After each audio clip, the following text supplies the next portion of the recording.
We are WNST, AM 1570, Tassel, Baltimore. We are Baltimore Positive. We're positively down here in Ocean City, Maryland. We're doing it all for the Maryland Lottery, our friends at Curio Wellness, as well as GBMC. We're out on the road doing our 27 favorite things to eat in 27 days. I actually have one of them back here right now. Odette Ramos is here from Baltimore City Council, and she said, what are you doing eating this coconut pie? It looks and amazing. I can't continue to eat it because I'll be spitting coconut at you. But this is the death by coconut.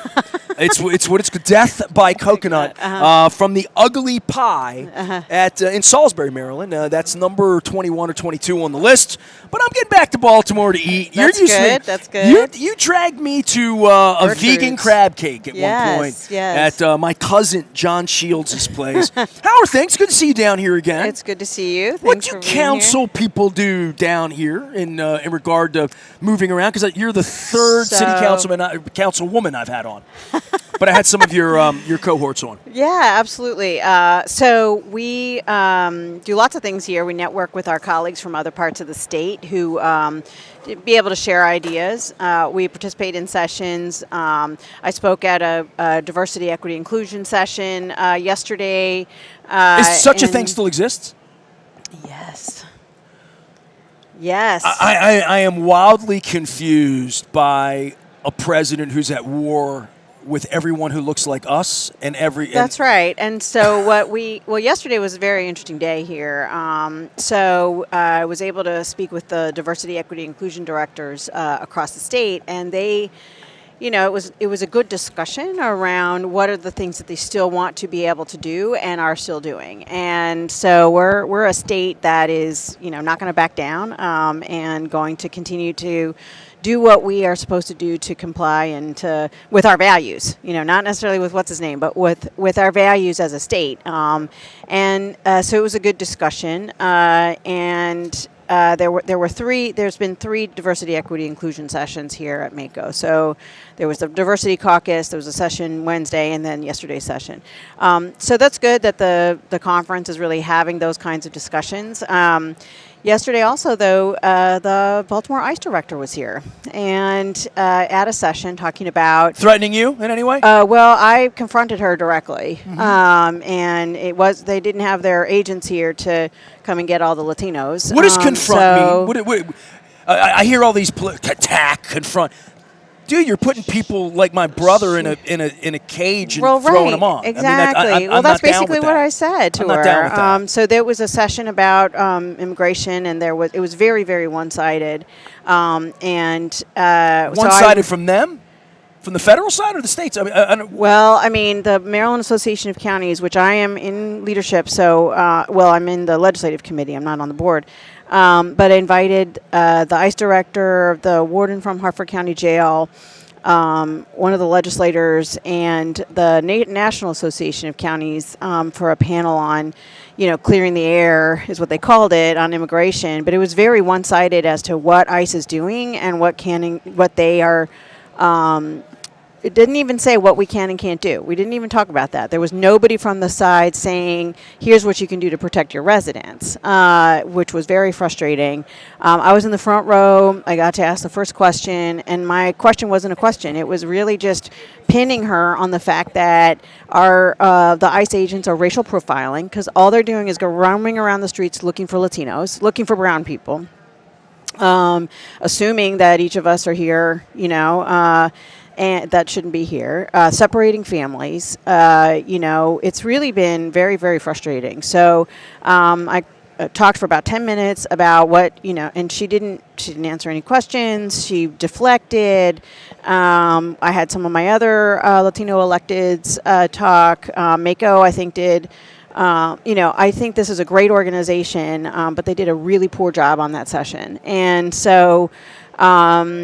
we will continue to fight and protect our immigrant community and our Latino community, because what he's trying to do is just really go after anybody that's not white, and that's what's happening. And I told her that. Well, here's what all the budgeting and big beautiful bill. I had Johnny O on. We'll talk to Chris Van Hollen later. Yeah. But Who are these people working for ICE, and what are their qualifications to be putting masks on without any identification to round people into unmarked vans? Well, and that's what she and that's she a basically Gestapo. That's an SS. That's, right. That's not an American. And she lied concept. about that. I mean, the director, Director Baker, lied about that because she said there's no law saying that they can't wear masks, so they're all going to wear a mask, which is just horrible. Well, let's pass a law. And well, yeah, that's the state is going to be working on that because locals can't do it. We just don't have the authority. But she was also talking about how they're also all have body cameras and they're all identified, and we just said it's a lie. So anyway, it was really frustrating. I'm glad we were able to have the discussion, but if it was about legislation, that's not what happened. So, we came together as Latino elected officials. We've been very clear about how to conduct business, moving forward, and that should have been a session that we could actually have a discussion and not necessarily have just one side presented. And we're here to protect our residents, and the greatest strength of our state and of our city is our diversity and the people that are here and that make it great. And to be able to start eliminating a whole section of the population just because of how they look and what language they speak is just abhorrent. It's just horrible. It's un-American. So, that's right. It's un-Christian. It's unkind. It's undecent. It's indecent. It's. I mean, I'm glad I got a chance to confront her. I'm shocked that I'm not in jail right now. But we have to we will continue to keep fighting, and we will have whatever it takes. Our Know Your Rights trainings, our bystander trainings, our what exactly legal did support. You say to her in this? How many people are in the room at this point? It was about 150 people in the room. There's no video, this is just work. Somebody took a video. There's a video somewhere. Yeah, okay. I just want to know what you said. Because I'm wondering if that ICE person came over to me right now, whatever you said, I'd be uglier. I'd work more blue. Yeah, I just would. Well, so I work more blue on the air. Well, I didn't curse. I'm raging about this issue. I didn't curse, okay? But I did say that, this is, and I also pleaded to her as a mom that I think she's a mom. I don't know, but and as somebody who should have a conscience, I asked her to please stop this and to resist doing this because it is just un-American, unconscionable. And I get that she's just trying to do her job, but this is not the way. They never said anything about going after criminals. They literally said, we're going after people who don't have status. Well, then they're taking away all of the legal statuses from everybody in order to then big people out. But they're going over after Americans. I mean, I carry my birth certificate with me. So it's a really, really horrible, horrible thing. So I went on and on about a lot of different things, and the mask issue. What would my rights be right now if I got picked up out in front of the Plim Plaza by ICE here? What would literally thrown into a van, taken off? I'm American. No, you're not. F you get. I mean, I've seen the videos of everything. So what would happen is that you would be kids out walking his dog, and they let his dog die. What would happen is that you would be detained. You would be detained, and you would have to wait until you have a trial. Right? It's not like you get released and then you come back. You would have to wait. So the conditions that are if they arrest me, I don't even have a call to a lawyer. You can call a lawyer. You can call family, but you will not be released. You will not be released until you have a trial. When they pick up a 16, 17-year-old kid in Los Angeles, and he goes into a van, Chris Van Hollen, all the electeds, Kwesi went down. They wouldn't even let you. Were you there that day? They wouldn't let anybody in, right? I know. I wasn't there with them, but I was there with when the senator in Baltimore, right? Yep. When the senator went to El Salvador the first time, the electeds came together to welcome him back, but also to rally in support of what he was trying to do. In that particular case, they just took Kilmar and then they sent him away. There weren't the due process rights. Since that time, when the senator has been calling for due process rights, they at least detain. Well, you have to be detained, then you get a hearing, and then you're sent away. So it's there's a pastor from the Eastern Shore who has done nothing. He's been an upstanding citizen He's been an upstanding resident for a really long time in the Eastern Shore. He's got a family, been contributing to the community, huge congregation. They picked him up. Like, what is going on here?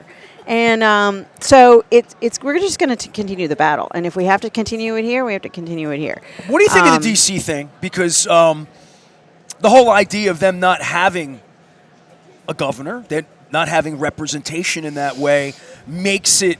Yeah, DC. I mean, if I'm a DC resident right now, there's a whole different level of concern I would have for what my rights would be when Donald Trump is looking to usurp my rights, and there's no middle ground of getting picked up on the streets in DC. Yeah, where what happens then? Yeah, well, you saw somebody threw a sandwich at one of the guys and is now being charged with a felony. So he is going to try to do some martial law stuff there. And I think that residents are organizing to resist, which is the right thing to do. Mayor Bowser is doing exactly what she can. They've just got, D.C. is just this unfortunately weird status where the federal government has a lot more say. Now, if they came into Baltimore, first of all, they're not going to go very far, right? Because this is Baltimore City. We defend our city to the max. And so it'll be very interesting to see what happens if they do come into the city. But we're prepared if they do. We've got a great legal team. He should keep our city out of his mouth. He needs to. Especially since everything that we're doing is going in the right direction, and he is just, telling lies about our city. So anyway, I think DC is in a tough spot, but we have their back. Whatever Mayor Bowser needs, whatever the residents need. I think that as residents of we're not in DC, but very close. I think it's very important that we come together.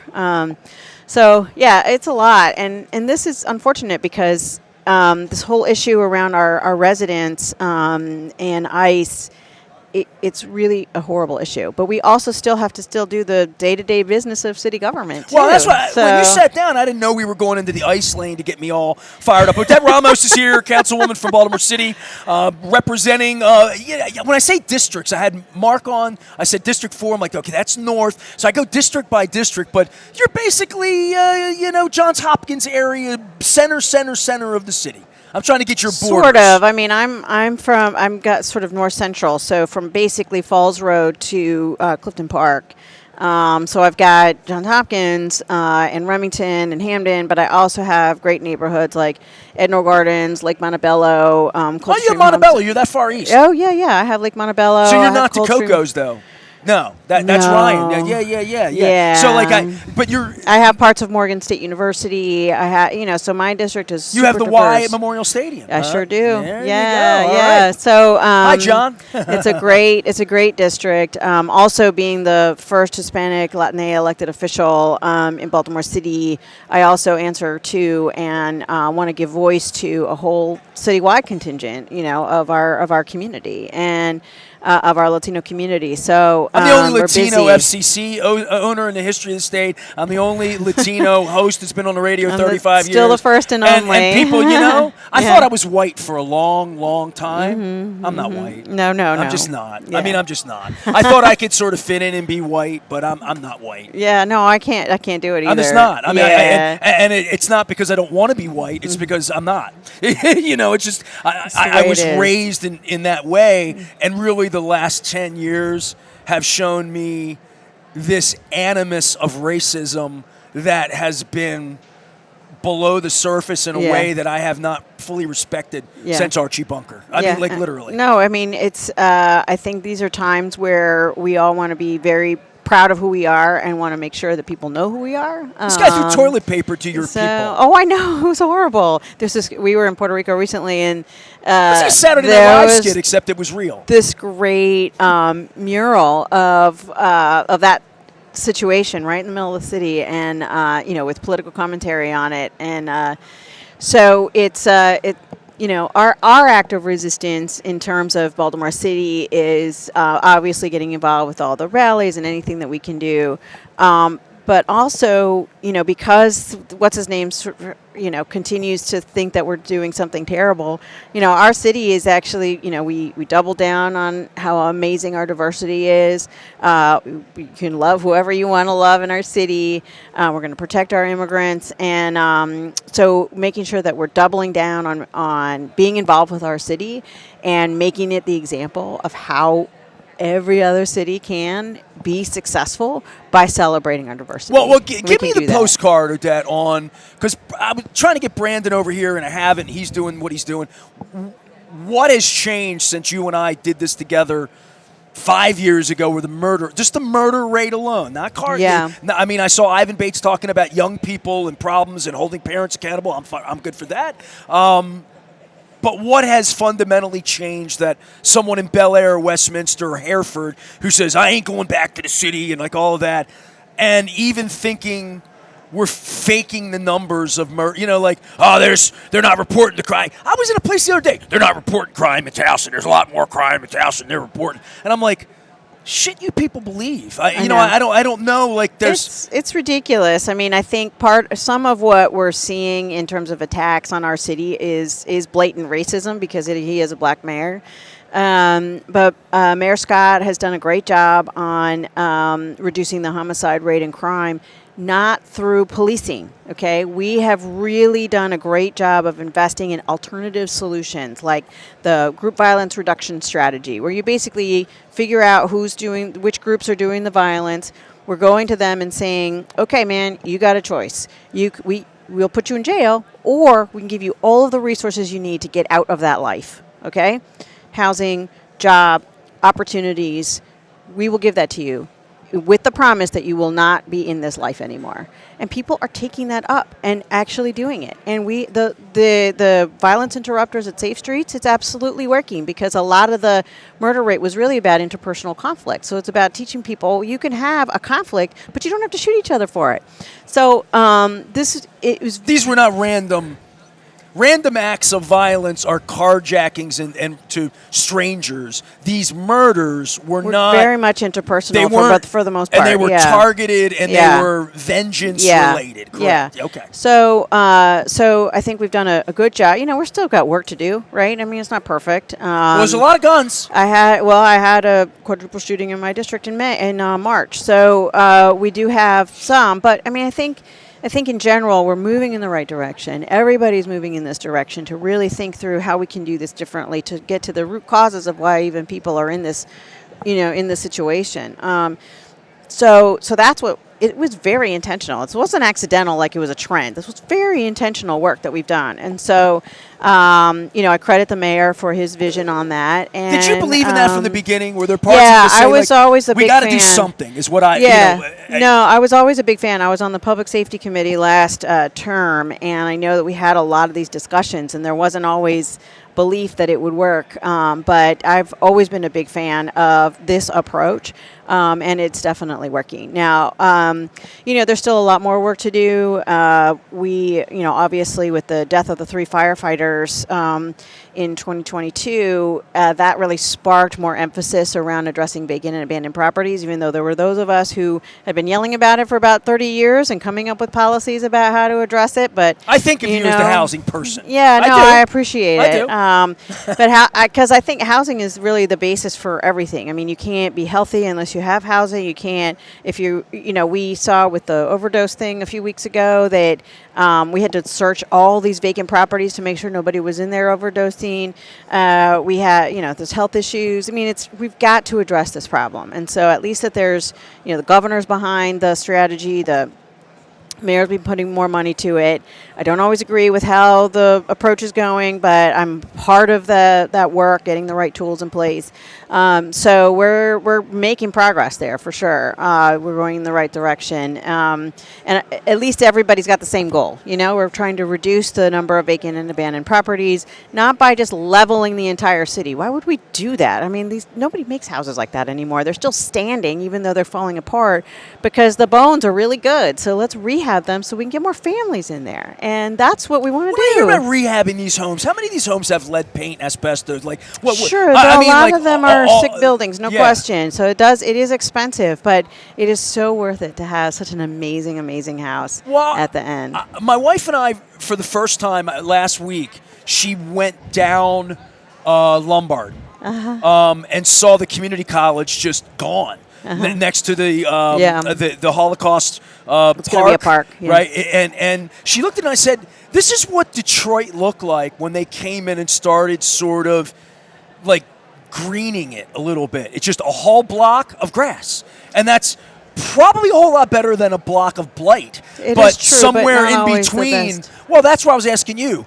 what blight, or what I would look at and say, oh, yeah, that place is falling apart. Yeah, but and that you know place what? probably has not just rats, but just maybe it should be raised and reconstructed. But I'm not in that world, and certainly not in that world where you are, where there's blocks and blocks and blocks. And say we can't knock them all down, right? But you've got soup to nuts stories, successes, and probably failures in both lines of work to say, well, that one we did a good job. That one's still in progress. That's an empty lot.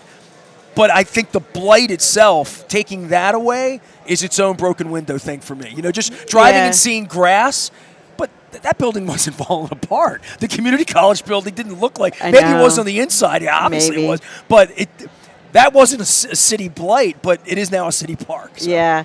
Well, I actually don't use the word blight. I think everything that we're seeing is actually opportunity. It's an opportunity for a family to be in that house, whether it's a brand new construction or it's rehabbing that house. It's an opportunity.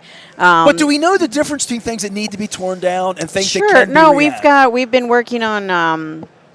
The DHCD has a roof study, so they did initially a roof study to see what's actually unsafe, and so we took a few houses down as a result. But we're not going to take everything down. I mean, we have a block in my district, the 1600 block of Gorsuch. It's such beautiful homes, all of them vacant. We have a lot of that in Baltimore. And we foreclosed on most of them through the INREM, INREM process that I helped to bring to Baltimore, where when the liens get higher than the value of the property, the assessed value, the city can foreclose. So that was our test block. We acquired the whole thing. And instead of demolishing the whole thing, because those are beautiful houses, we have a developer from the community that's doing house by house. There's a couple of them that were owned by private owners that they actually rehab the houses. So we're going to have a whole new block of families there. And it's going to rejuvenate everything on the rest of the street, and with all of the other work being done in that neighborhood. I mean, we can do it. We've got the tools, and I've introduced recently another bill to expand the INREM process, and we've got some other things lined up. So it's not about just mowing our entire city down. It's about making sure that we're doing it strategically, but also that we put in the dollars to make sure that these houses, and there's a new homeowner there on that block, and she knows the promise of the rest of the block. And she is really happy with that rehab, and she's working with the community on the rest of the block. I mean, it's great. So this work is hard because it's block by block and house by house, right? But if we do a whole block around the same time, you really see that impact, and it makes a big difference. So we're going to continue to do it that way. The INREM process has been super lightning fast. I mean, it used to take 2 years to acquire a property. Now it's taking 6 months, and that's What's a big INREM? deal. INREM, sure. INREM is it's Latin for the thing, and it's basically when the unpaid taxes get higher than the assessed value of the property, the city can take it to foreclosure. And we have a dedicated docket in the circuit court so that there's all these cases are going through. It's designed to be quick and extinguish the liens at the end of the process so that the city can take possession and then work on figuring out the next steps for that house. And it becomes a city asset, literally, right?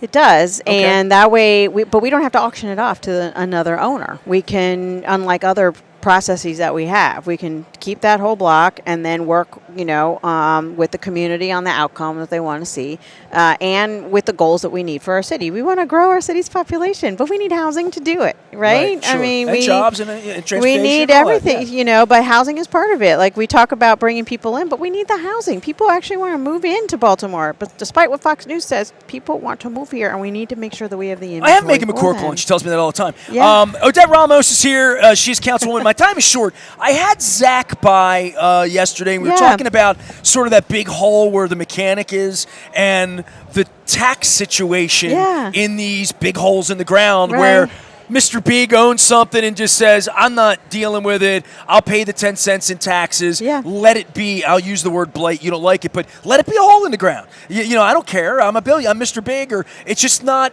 at the top of my list of things to deal with as a company. Harbor Place became that for that bankrupt company from out of town, right? So what's being done tax-wise for that to make sure that holes are good? Because Zach explained it to me, but I wanted to ask you a little bit more about it. Sure. So we currently, we passed a bill last term that adds a tax to vacant buildings. And so that we would tax vacant buildings 3 and then again 4 times the tax rate, so that it would be an incentive for somebody to do something with it.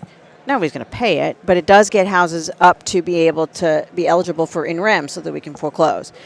So I have a bill coming that Councilman Blanchard helped me with to add the vacancy tax to vacant lots. And so that's what we're doing, is we're adding the tax to vacant lots. So the vacant lots, it's coming out on Monday, the legislation, will be taxed 4 times the tax rate. And again, the idea is... We're going to punish you to some degree if you're not... Yeah, I mean, if you're not doing anything with you need to pay this tax. Now, again, I don't expect that we're going to get revenue from this, but what I really want to do is to pressure either people to do something, because you can use the tax code to change behavior, so that's part of it, but also if they're not, then that we can foreclose. We can either do in rem, what I call in rem 1, which is what I explained to you. I have another bill that we just introduced to add the foreclosure process to when properties have and they're vacant lots or vacant properties.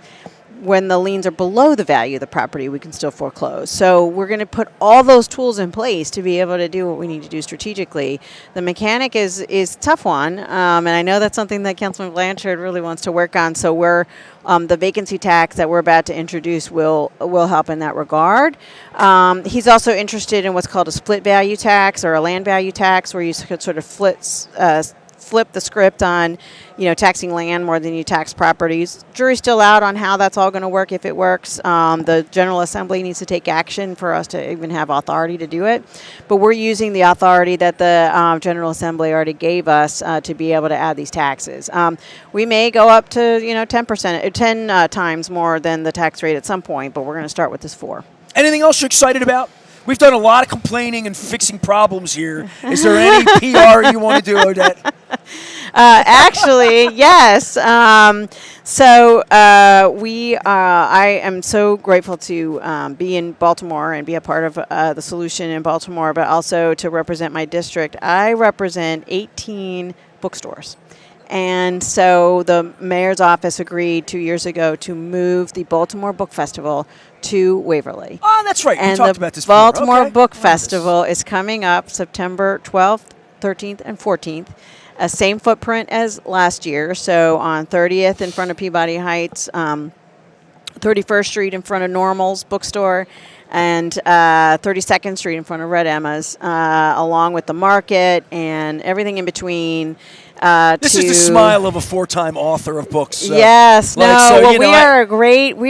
a city that loves books. We produce amazing writers. We produce amazing art, obviously. So I'm just so happy to host the Baltimore Book Festival, and I want everybody to come.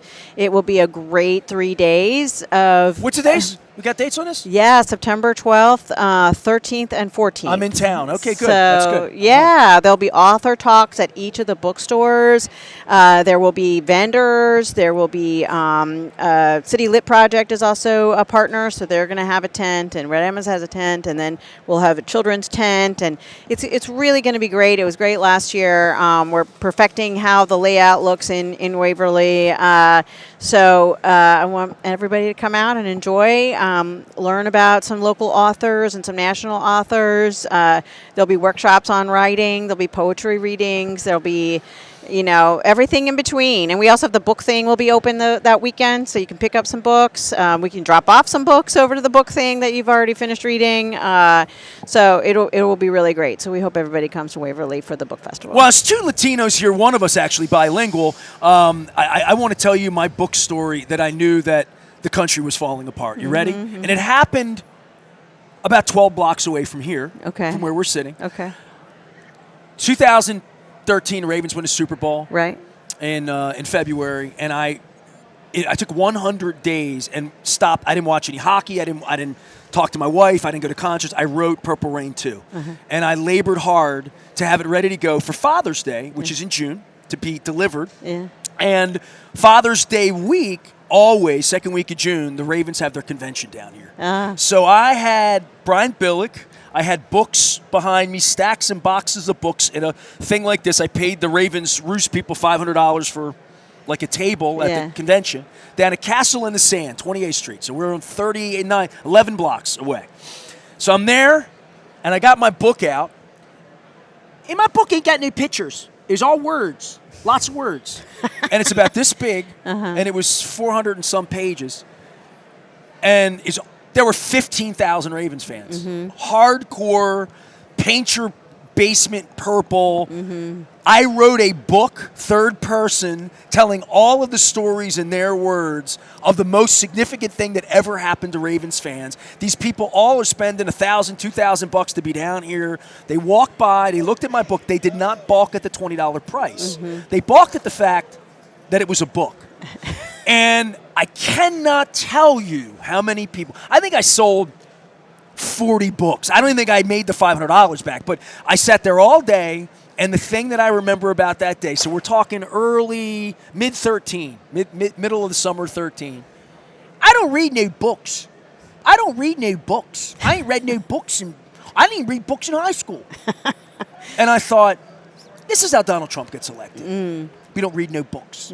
So that's it's been 12 and a half years ago now that I felt like the world was coming to an end when there's this proud auteur, sitting there at my own little book festival for nothing but Ravens fans writing a Ravens book. I found out that 99% of the population there hasn't read a book in so long that a book fair and a book festival is so necessary in this country. Yeah, it really is, especially that, people are getting like the audiobooks and all of that, and that's all fine. It's all fine. But AI, baby. But, there's nothing like, reading an actual book. And so Baltimore is still the place to do that. And the Baltimore Book Festival, District 14, Waverly, September 12th through the 14th. Secretary of Labor's around the corner. She snuck she's over. Waiting for you. Yeah, I couldn't see you when I had my reading glasses on. Odette Ramos, I love you, Odette. How's John? Good? Everybody's good. I've known her husband longer than her. All right. Thank you for your service. I always say that. Thanks you're out on the front lines. And if I couldn't get into the face of the ICE woman yesterday, God bless you for being Latin. That's all I'm going to say. I am Nestor. We are WNST, AM 1570, Towson, Baltimore. Back from the beach. We're going to have labor. I'm not in labor, but I'm a part of labor. I'm laboring. It's a different labor. Different kind of labor. Stay with us.